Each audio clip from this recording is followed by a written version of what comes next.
Hello everyone and welcome to final exam. Last tutorial में हमने worksheet के लिए कोड लिखना स्टार्ट किया था।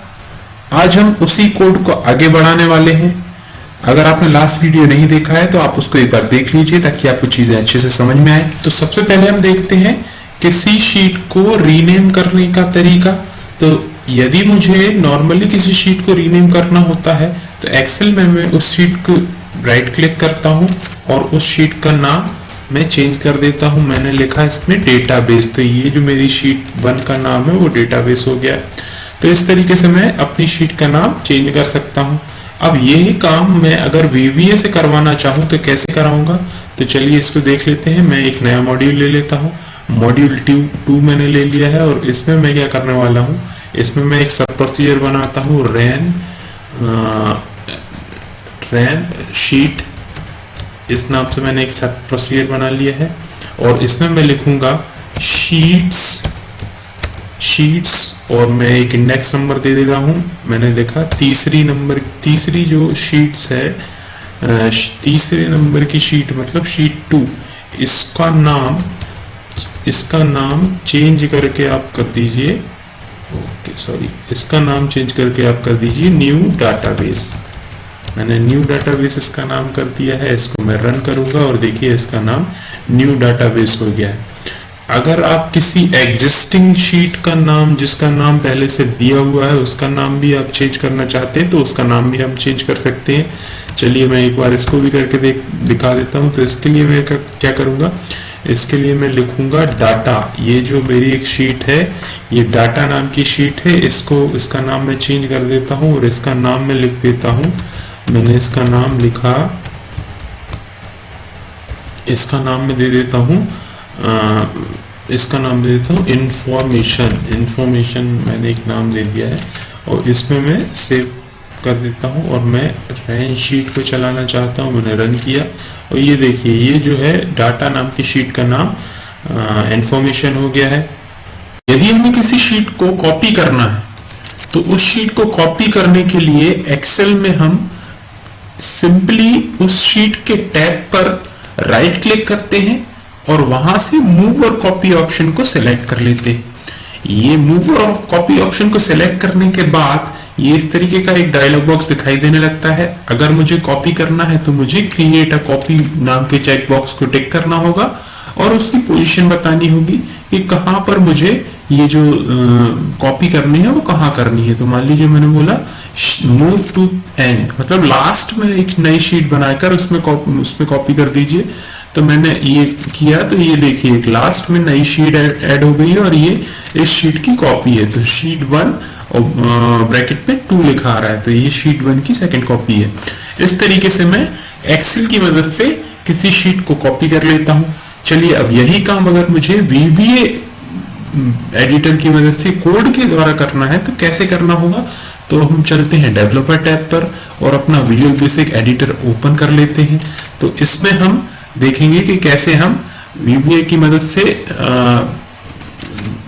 किसी शीट को कॉपी कर सकते हैं।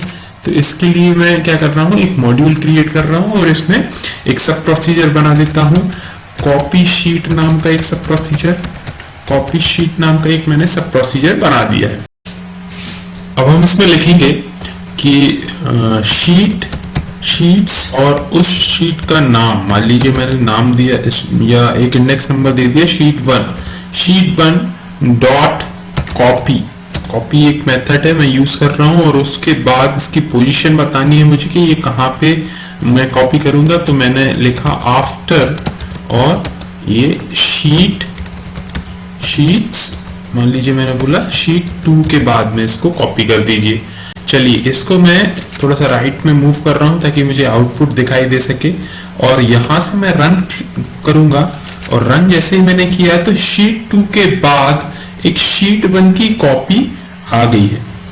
तो ये आपने देखा कि कैसे हम कॉपी कर सकते हैं। चलिए ये हमारी शीट कॉपी हो गई। अब हम देखने वाले हैं कि कैसे हम किसी शीट को कॉपी करके उसको सबसे आखिर में पेस्ट कर सकते हैं, सबसे नई शीट सबसे आखिर में लेके आ सकते हैं, जैसा कि मैंने डायलॉग बॉक्स से किया था। तो इसके लिए मुझे क्या करना होगा, सेम ऑप्शन शीट्स का ही मैं यूज करूंगा और इसमें मैं चलिए सेकंड शीट को इस बार कॉपी कर लेता हूँ, सेकंड शीट 2 डॉट कॉपी, और इसमें भी मैं लिखूंगा आफ्टर, और इसके बाद में लिखूंगा शीट्स, और शीट्स के बाद मुझे लास्ट पोजीशन चाहिए तो उसके लिए मैं लिखूंगा शीट्स डॉट काउंट।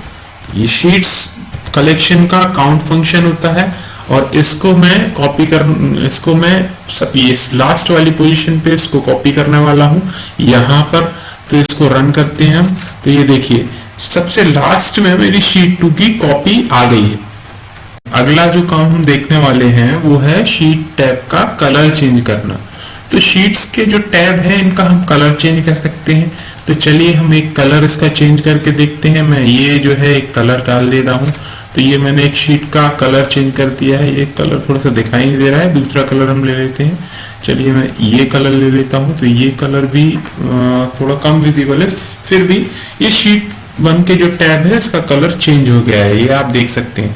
अब इसको मैं VBA कोड से करना चाहूँ तो कैसे कर सकता हूँ मैं, चलिए इसके लिए अपने कोड विंडो को ओपन करता हूँ और इसमें मैं एक नया मॉड्यूल इंसर्ट करता हूँ, मॉड्यूल 2 नाम का, और इसमें मैं एक सब प्रोसीजर बनाता हूँ टैब कलर नाम का।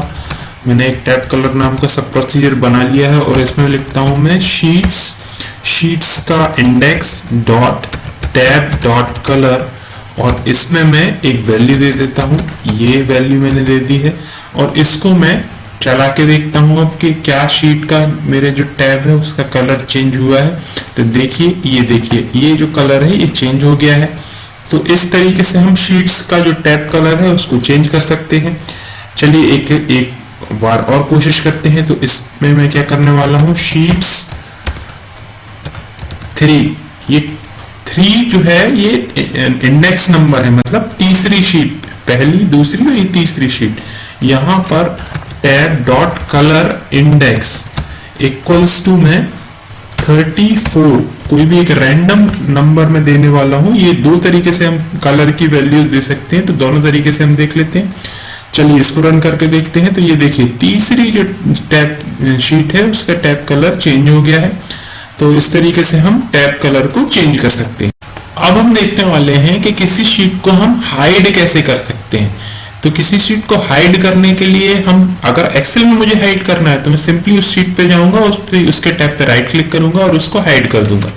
अच्छा, इसको वापस लाना है या अनहाइड करना है तो मैं उसी टैब में कहीं पे भी जाके अनहाइड पे क्लिक कर दूंगा और ये जो जितनी भी हाइड शीट्स हैं उसकी लिस्ट दे देगा। अभी फिलहाल में एक ही शीट है तो उसी को मैं सिलेक्ट कर लेता हूँ और ओके कर लेता हूँ, तो ये शीट जो है वापस आ जाएगी। तो इस तरीके से मैं एक्सेल में काम कर सकता हूँ। चलिए अब मैं ये देखना चाह रहा हूँ कि इसको मैं VBA कोड के द्वारा कैसे कर सकता हूँ। तो इसके लिए मैं क्या करूंगा, इंसर्ट पे जाके अपना एक नया मॉड्यूल बना लूंगा और इसमें मैं एक सब प्रोसीजर बनाने वाला हूँ, हाइड शीट नाम का सब प्रोसीजर, और इसको मैंने बना लिया है। और इसमें मैं कोड लिखूंगा, सिंपली शीट्स कलेक्शन का मैं यूज करूंगा और शीट कलेक्शन में लिखूंगा मैं जो है मैं इस बार नाम दे देता हूँ। तो शीट 3 नाम का मैं जो शीट है, शीट 3 नाम की जो मेरी शीट है इसको मैं हाइड करने वाला हूँ। तो इसको मैं विजिबल, इसकी एक प्रॉपर्टी है उसकी वैल्यू में फॉल्स कर दूंगा। तो ये मैंने फॉल्स कर दी है। ये वाली जो शीट है ये मेरी हाइड होने के लिए तैयार है। तो चलिए मैं इसको रन करता हूँ और ये मैंने रन किया, ये शीट हाइड हो गई। अब मुझे अगर मान लो इसको अनहाइड करना है, कभी मुझे इसकी जरूरत पड़ेगी कि इसको अनहाइड करना है, तो मैं क्या करूंगा, सिंपली इस प्रॉपर्टी को ट्रू कर दूंगा तो ये अनहाइड हो जाएगी। इसको फिर चला देता हूं तो देखिए ये मैंने चलाया और ये शीट वापस आ गई। तो इस तरीके से मैं किसी शीट को हाइड और अनहाइड कर सकता हूं। तो अब हम देखते हैं कि किसी शीट को मुझे अगर प्रोटेक्ट करना है, सिंपली इसमें पासवर्ड डालना है और बिना पासवर्ड के कोई उसको यूज ना कर सके, ऐसा काम करना है, तो इसके लिए मुझे क्या करना होगा। तो इसके लिए एक्सेल में तो वैसे ही सिंपली अगर मैं इस टैब को राइट क्लिक करूंगा और यहाँ से प्रोटेक्ट शीट को करूंगा तो ये मुझसे पासवर्ड पूछने लगेगा और ये इस तरीके से मैं अगर मान लो कोई पासवर्ड इंसर्ट कर दूंगा, मैंने 1 2 3 4 5 पासवर्ड दे दिया है और इसके बाद फिर ये री एंटर पासवर्ड के लिए बोल रहा है, तो मैंने फिर से एक पासवर्ड, वही पासवर्ड जो मैंने अभी डाला था वो डाल दिया है और ये जो शीट है ये मेरी प्रोटेक्टेड हो गई। अब देखिए ये सारे ऑप्शन जो है डिसेबल्ड हो गए और अगर मैं कुछ भी लिखने के लिए जाऊंगा तो वो बोलेगा कि ये जो शीट है ये प्रोटेक्टेड है और ये रीड ओनली है।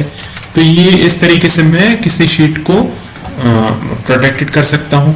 अच्छा, ये ही काम मैं यहाँ से भी कर सकता था। यहाँ से ये देखिए फॉर्मेट का ऑप्शन है और यहाँ पे प्रोटेक्ट शीट का ऑप्शन है, यहाँ से भी कर सकता था और यहाँ से भी कर सकता था। तो काफ़ी जगह मैं प्रोटेक्ट शीट का ऑप्शन का यूज़ कर सकता था, लेकिन मुझे कहाँ करना है, मुझे VBA कोड से करना है। ये काम मुझे VBA कोड के द्वारा करवाना है। तो इसके लिए मैं क्या करूँगा, विजुअल बेसिक एडिटर को ओपन करूँगा और यहाँ पर मैं फिर से एक नया मॉड्यूल बना दूंगा और इस मॉड्यूल में एक सब प्रोसीजर बनाऊंगा, सब प्रोटेक्ट शीट नाम का एक मैंने जो है एक सब प्रोसीजर बना लिया। और इसमें मैं एक शीट को प्रोटेक्ट करने के लिए कोड लिखने वाला हूं। तो मैं सिंपली लिखूंगा शीट्स, और शीट्स कलेक्शन में मुझे मान लीजिए अभी इस बार मैं 4th इंडेक्स की जो शीट है मेरी, उसको प्रोटेक्ट करने वाला हूं। और इसके लिए प्रोटेक्ट, फिर उसके बाद मुझे लिखना होगा पासवर्ड। तो जो पासवर्ड है वो पासवर्ड की वैल्यू मुझे देनी है। तो यहाँ पे मैं दे देता हूँ 98765।